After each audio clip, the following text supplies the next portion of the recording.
Jacob, how do you go about hiring tech talent? It's a very important question for a startup company, any new tech company. It's a very important question on how do you find the core set of people who are going to be building your product and actually innovating, doing the innovation for your product. And the strategy that we've used is actually finding people and getting them excited about the technology, because people really want to be part of something big, do something great. And if you can actually convince people that that's what you're about, then it's easy to hire people. All right, I hear that story a lot, so how about you do this? Walk me through that process of how you sort of initiate that interest and sort of build it, because I don't think it probably happens in a 30-second elevator pitch, does it?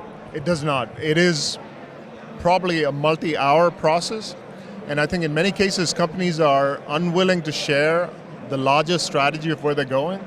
They tell engineers what they're supposed to do, and I think what we do different is we bring them on board, and even if they don't know the field that we're in, we're a storage company, and even if they don't know anything about storage, we first tell them what storage is. We explain to them about the industry and where we fit in and how we're different. What is the fundamental innovation that we're going to bring to the market? And once you have people brought into it, then you have somebody who's excited and wants to be part of something great. Is there a certain kind of person that sort of lends itself to wanting to be part of this kind of startup environment? Is it purely just young people, or is there something else innate about a person that wants to be part of an environment like this?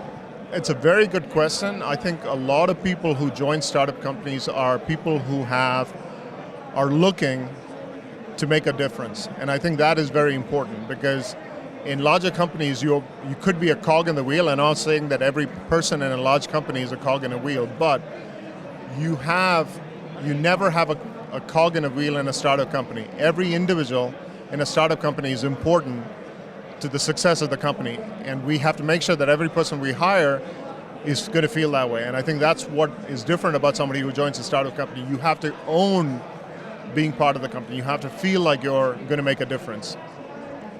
I kind of assume that the people who want to be part of a startup are in their 20s. Is it wrong for me to just assume that? Absolutely.